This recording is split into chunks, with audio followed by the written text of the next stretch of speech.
This video really pisses me off, and this is what makes realtors have such a bad rap.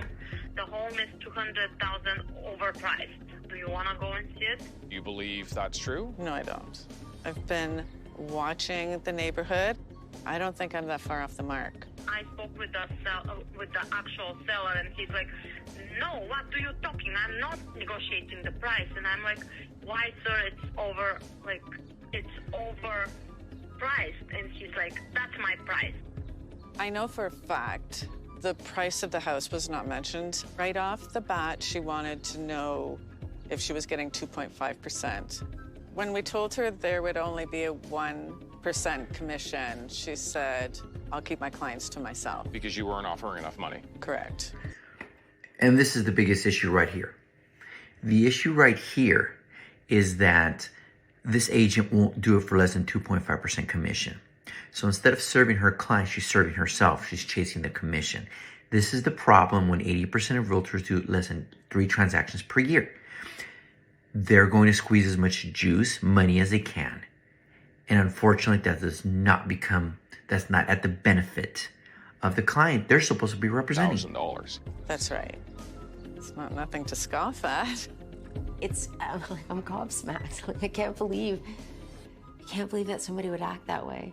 It's beyond steering. It's just completely unethical, right? Because you're not actually providing a service. You're not servicing anyone but yourself. So it's not a service industry. It's a me industry.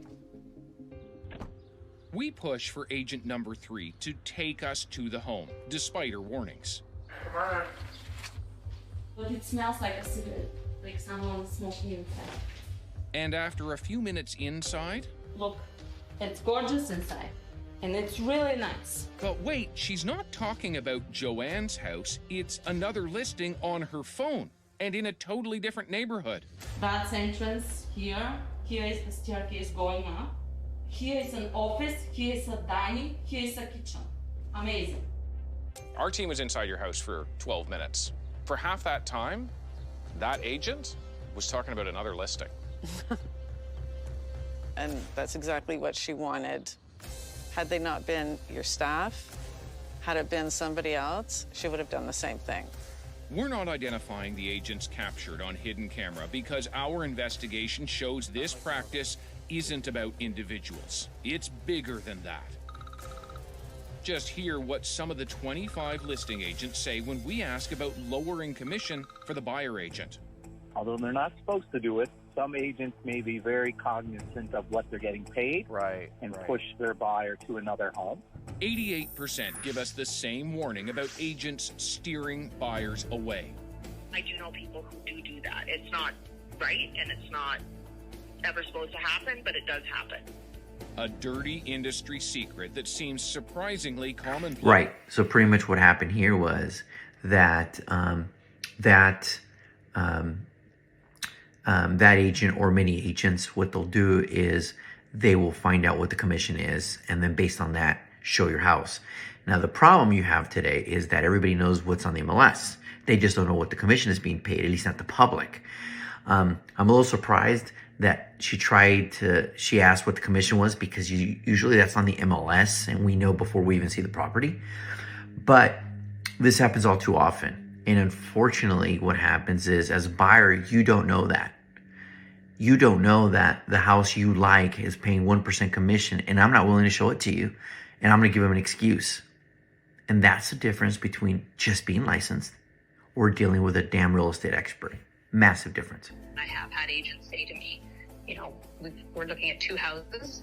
They're both a good fit, but I'm definitely sort of massaging them towards yours because there's more in it for the realtor. So whose job is it to make sure that real estate agents are following the rules? Yes, you'd have the Real Estate Council of Ontario, also known as RECO. They're the ones that enforce the rules. So that's where we're heading next. We've been trying to get a hold of you, talking to some of your staff about some of the things that we found.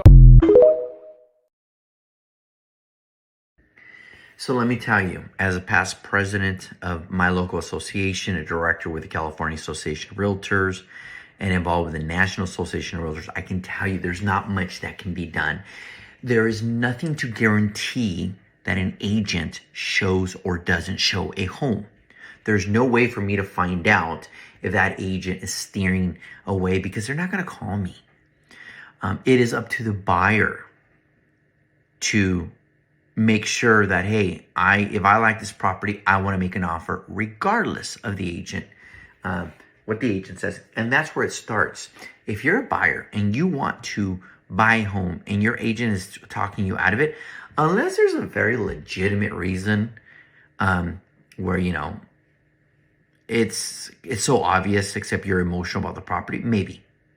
But even then, we work for you. That's our job. And if you say, Paco, I don't care, I want to buy this house, I'm going to make an offer, we're going to make an offer. And if the agent chooses not to, then now you know.